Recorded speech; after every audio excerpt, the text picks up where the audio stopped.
Imagina, imagina a preparação de um astronauta antes de abrir a escotilha e pisar na superfície de um planeta alienígena. Sabe, aquela coisa de filme mesmo. Uhum. A atmosfera lá fora é totalmente tóxica, a pressão é uma incógnita e o ambiente simplesmente rejeita a biologia humana de todas as formas possíveis. Sim, é uma hostilidade absoluta, né? Exato. Antes de dar um passo, tem testes de sensores, tem redundâncias de comunicação e uma clareza absurda de que, tipo, a menor falha no traje significa não voltar para casa. É o ápice da engenharia voltada para a E sobrevivência. o nível de contingência precisa ser extremo porque o ambiente não oferece margem para negociação. Um passo em falso e o cenário todo colapsa em segundos. Pois é. E o interessante é que a gente sempre tem essa visão meio romantizada do perigo extremo ligado ao espaço, ou sei lá, às profundezas do oceano. Com certeza, longe da nossa realidade.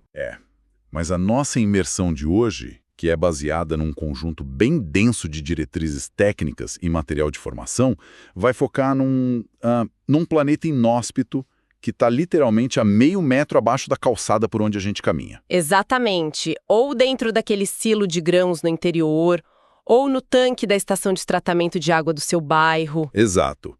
Nós vamos dissecar a NR33. E para quem já acompanha a área industrial, o pessoal sabe que essa é a norma brasileira sobre espaços confinados. E olha, a nossa missão aqui não é repassar um glossário chato que todo mundo já conhece.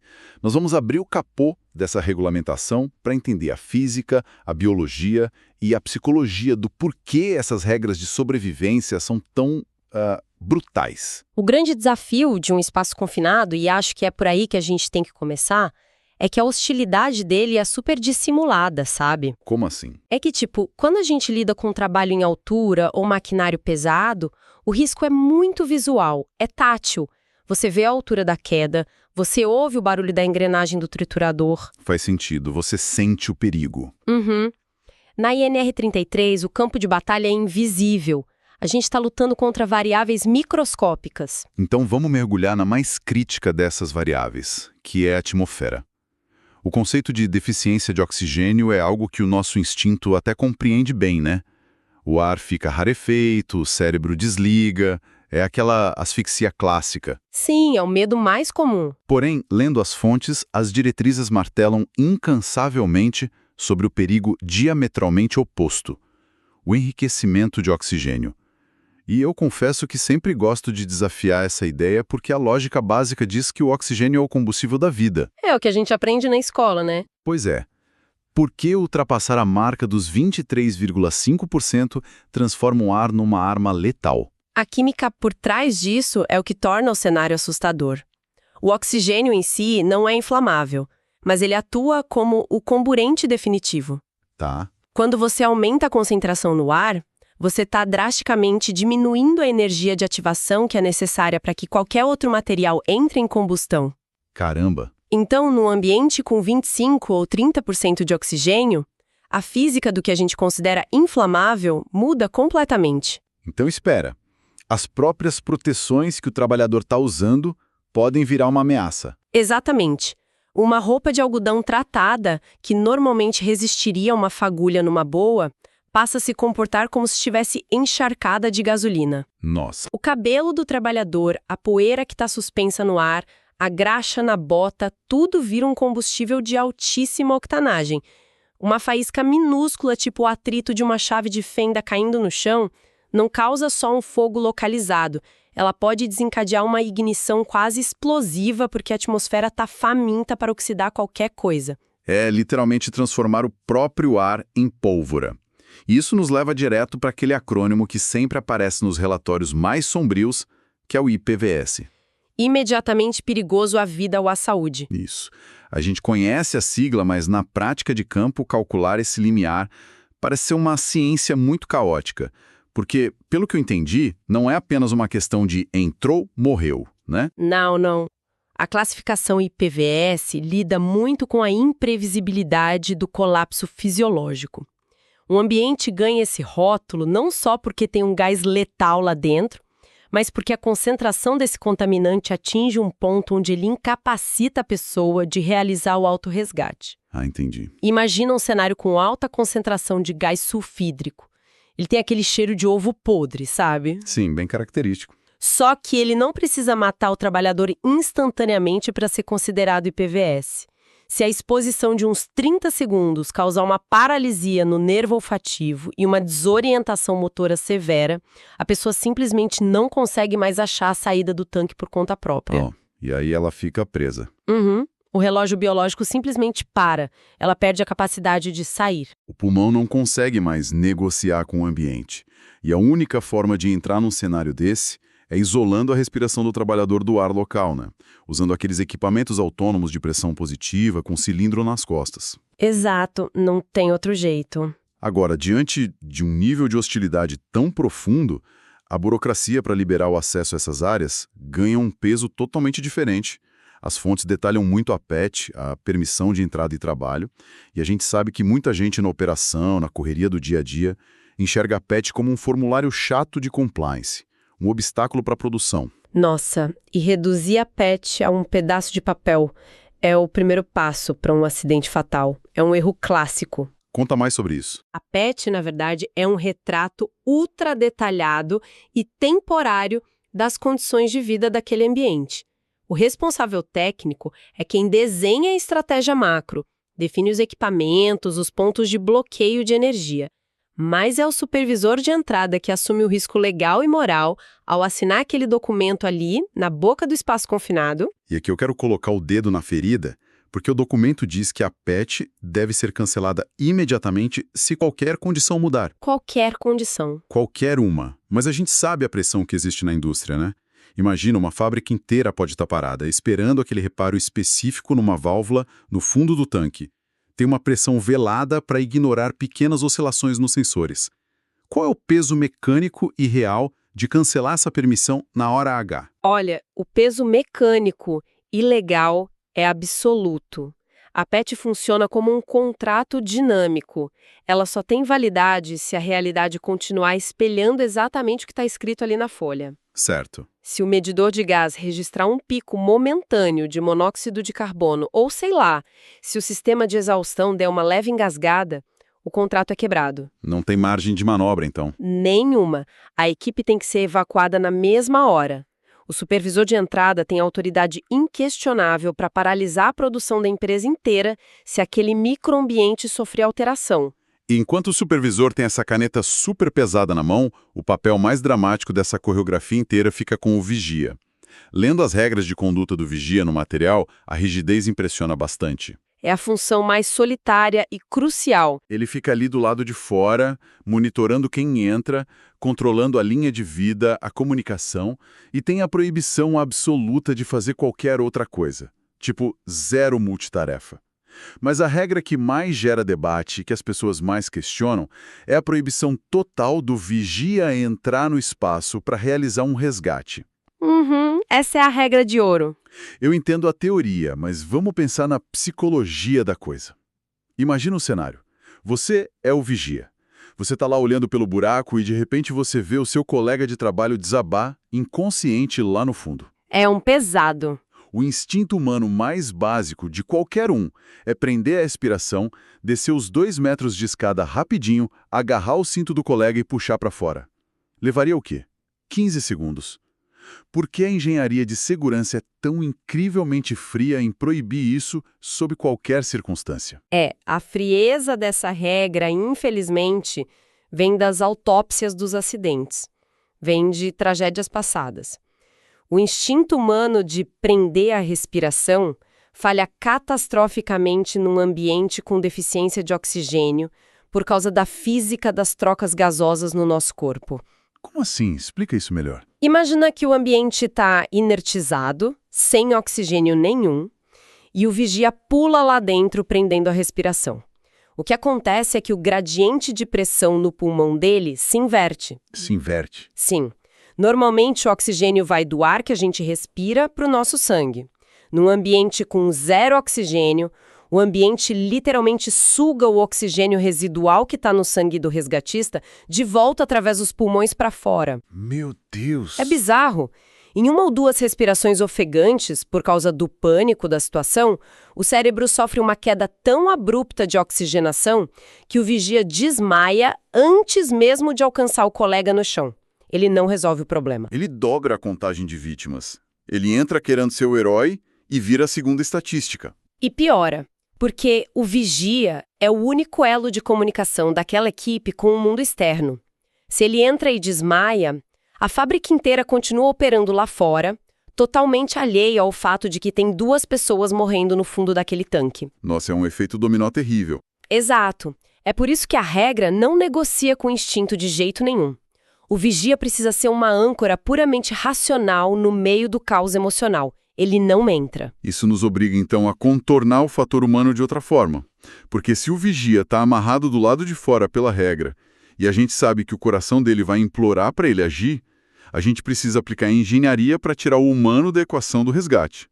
E é aqui que a tecnologia entra com força, especificamente com aqueles equipamentos que o material cita, tipo o tripé ou o monopé com um guincho mecânico. É exatamente para isso que eles servem. O tripé de resgate é a resposta da engenharia para o instinto de sobrevivência. É um sistema de polias e guinchos que fica montado exatamente sobre a boca de visita do espaço confinado. Fica ali armado o tempo todo. O tempo todo. O trabalhador que desce já está conectado pela parte das costas do cinto de segurança a um cabo de aço que sobe direto para esse guincho. E a vantagem mecânica disso é absurda, né? Porque a gente não pensa nisso. Mas um trabalhador inconsciente vestido com bota, cinto, equipamento completo, ele é peso morto. Um cara de 80 quilos passa dos 100 facilmente. Facilmente. Um vigia jamais conseguiria içar 100 quilos na força bruta só puxando a corda, sem comprometer a própria postura e correr o risco de cair no buraco também. Mas, com o guincho, cria-se uma redução de força absurda.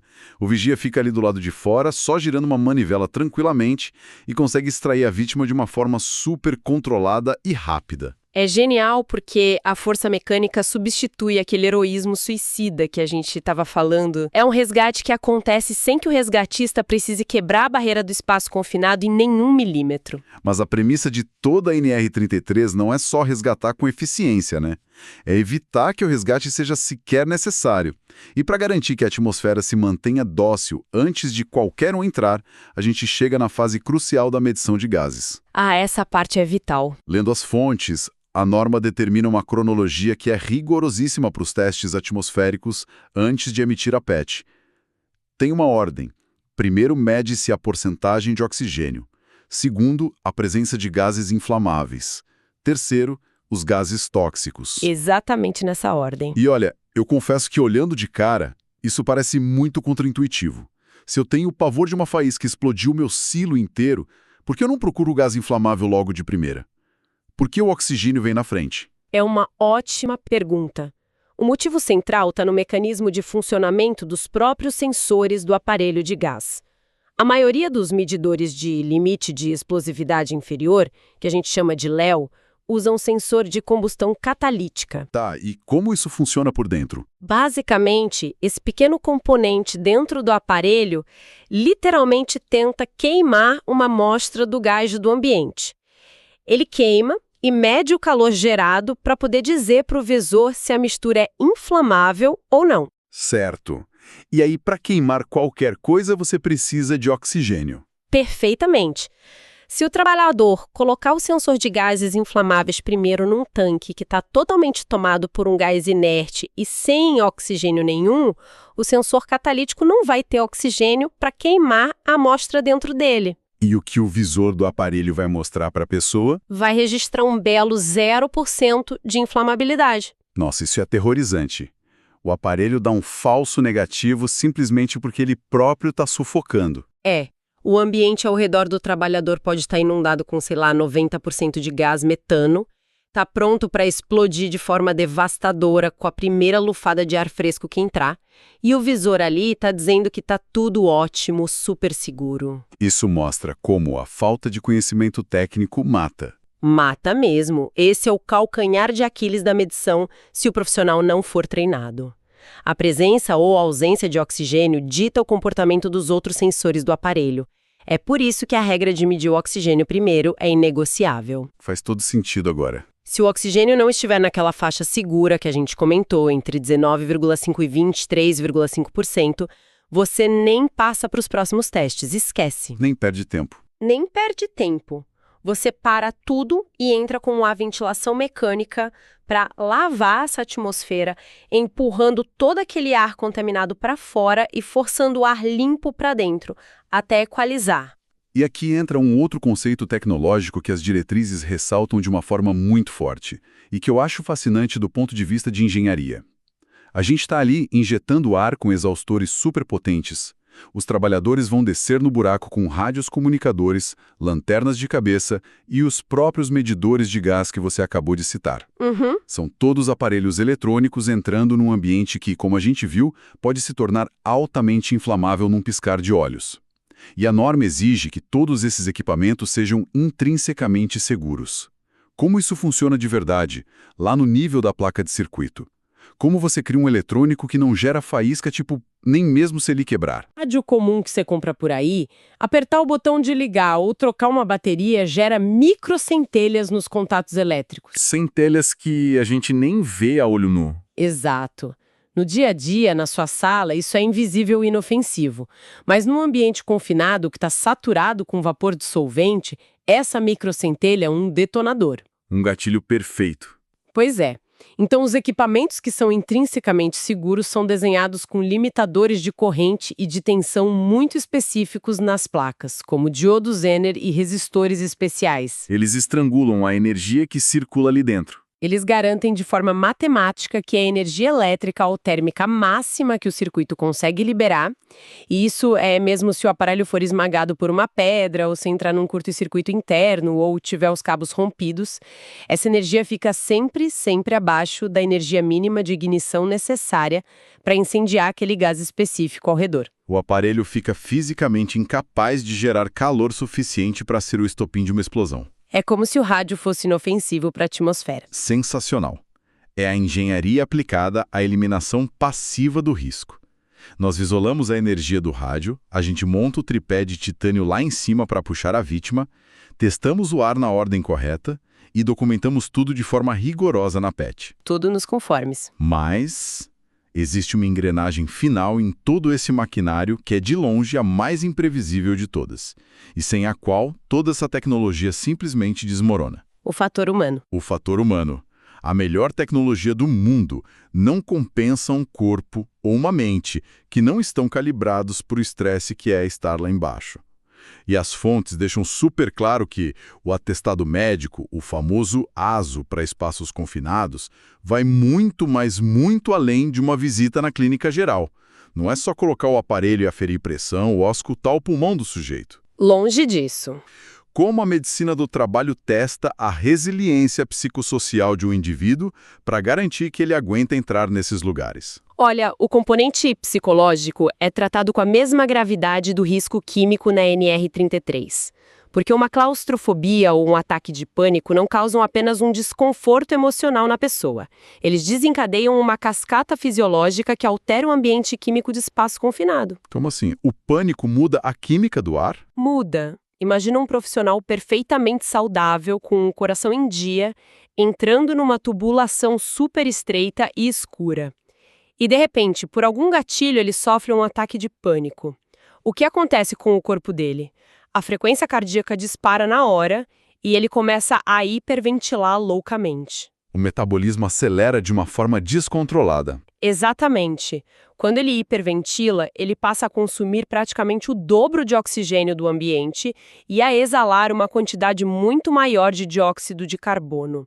Se ele estiver usando equipamento autônomo, aquele cilindro de ar nas costas, ele esgota a reserva de ar na metade do tempo que foi calculado na PET. Caramba, isso é muito grave. É gravíssimo. O pânico de uma única pessoa pode corromper a atmosfera e o planejamento para o resto da equipe que está lá dentro com ela. É por isso que o ASO rigoroso e os exames psicotécnicos servem para mapear se aquele cérebro consegue manter a clareza mental e a respiração ritmada quando as paredes começam a parecer que estão esmagando o corpo. É uma qualificação que, parando para pensar, lembra muito o preparo de operadores de forças especiais. E isso justifica totalmente aquela carga horária massiva que a norma impõe nos treinamentos, né? 16 horas de treinamento inicial para quem é trabalhador autorizado e para os vigias e 40 horas para o supervisor de entrada. É um investimento de tempo pesado. Muito pesado. Mas o que mais me chama a atenção nos materiais não é nem o treinamento inicial, é a exigência burocrática da reciclagem anual. Alguém que já trabalha na indústria há muito tempo poderia facilmente argumentar: poxa, eu já desci naquele silo umas 30 vezes nos últimos 3 anos, eu já conheço o caminho de olhos fechados. Por que o sistema exige que essa pessoa pare a produção todo ano para reaprender o que ela, em tese, já sabe de trás para frente? É que esse argumento de conhecer o caminho de olhos fechados é, na verdade, o maior sintoma do que a gente chama de complacência. E a complacência é o maior inimigo da segurança do trabalho. É o famoso sempre fiz assim e nunca deu problema. Isso. A mente humana tem um mecanismo muito falho de normalização do desvio. Quando o nosso cérebro é exposto a um risco extremo repetidas vezes e, por sorte ou competência, nenhuma tragédia acontece, ele recalibra aquele risco e rotula como seguro. E aí começam os atalhos. Exato. O trabalhador começa a pular o teste rápido de resposta do medidor de gás de manhã porque, nunca apita nada mesmo. Ele não ajusta a fivela do cinto do jeito certo, não aperta o suficiente porque é só uma descida rápida, 10 minutinhos eu volto. E é aí que a fatalidade encontra seu espaço. A reciclagem, então, entra como um choque de realidade obrigatório. Perfeito. Ela reseta a percepção do perigo. A reciclagem obriga a equipe a sentar e lembrar que a razão deles não terem morrido nas últimas 30 vezes em que entraram no buraco foi exatamente porque os procedimentos chatos foram seguidos no passado e não porque aquele ambiente deixou de ser hostil ou virou um parquinho. E, em paralelo a isso, a norma também bate muito forte nos requisitos da equipe de emergência e salvamento. Essa equipe não é só um grupo de voluntários bem intencionados que a fábrica aciona ligando no ramal no momento do desespero. Definitivamente não. A esperança não é uma tática de gestão de risco para a NR33. A equipe de resgate precisa estar dimensionada e pronta para os cenários mais complexos que foram imaginados na PT. Isso significa que eles têm treinamento pesado em suporte básico de vida, uso daqueles respiradores de circuito fechado, domínio completo em movimentação de cargas complexas com polias. Eles são literalmente a última linha de defesa quando todas as outras barreiras que a gente conversou falham. E o dimensionamento dessa equipe precisa fazer sentido para o tamanho da encrenca e para o tamanho físico do espaço confinado. Não adianta nada você ter uma equipe de emergência com 5 caras enormes e super fortes se a escotilha de entrada do tanque só permite a passagem de um ombro por vez, sabe? O resgate ia travar na porta. É a logística da emergência. O planejamento do resgate é simultâneo ao planejamento do trabalho normal. No momento em que o supervisor assina a PET lá na frente, os vetores de emergência já devem estar todos mapeados e os equipamentos fisicamente prontos para atuar em frações de minutos se der problema. Sim, a prevenção e a resposta caminham totalmente juntas. Bom, amarrando todas as peças dessa discussão complexa de hoje, a arquitetura da NR33 se revela muito mais profunda do que um mero catálogo burocrático de equipamentos obrigatórios que a empresa tem que comprar. Ela é um ecossistema inteiro que foi projetado assumindo a falibilidade de tudo. A redundância é a alma dessa norma, sem dúvida. Se você parar para olhar, a documentação criteriosa da PET prevê a falha do ambiente. O papel isolado e rigoroso do vigia prevê a falha instintiva do comportamento humano. Que é aquilo de querer pular para salvar o amigo. Isso, já a ventilação contínua e o monitoramento naquela ordem específica que a gente falou prevêem a falha química e física da atmosfera. E, por fim, os equipamentos de segurança intrínseca e o tripé de resgate lá em cima prevêem a necessidade de intervir no caos absoluto sem adicionar mais energia destrutiva a ele. É literalmente remover a sorte da equação operacional. E quando a gente compreende a complexidade gigante que existe por trás de liberar um único acesso para um trabalhador apertar uma válvula, a nossa percepção da própria infraestrutura que sustenta a nossa vida moderna muda drasticamente. Com certeza, a gente passa a enxergar a cidade de outro jeito. Então, eu deixo uma provocação para quem está ouvindo a gente agora.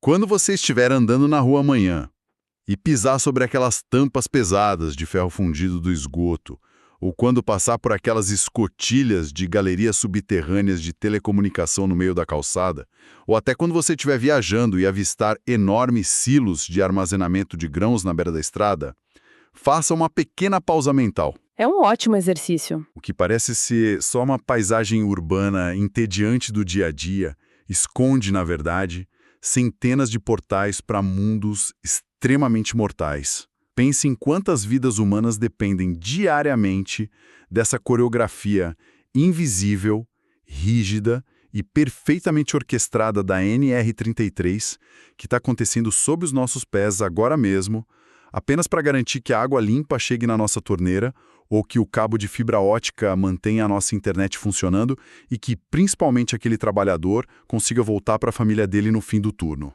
Até a próxima imersão, pessoal! Até lá. Tchau, tchau.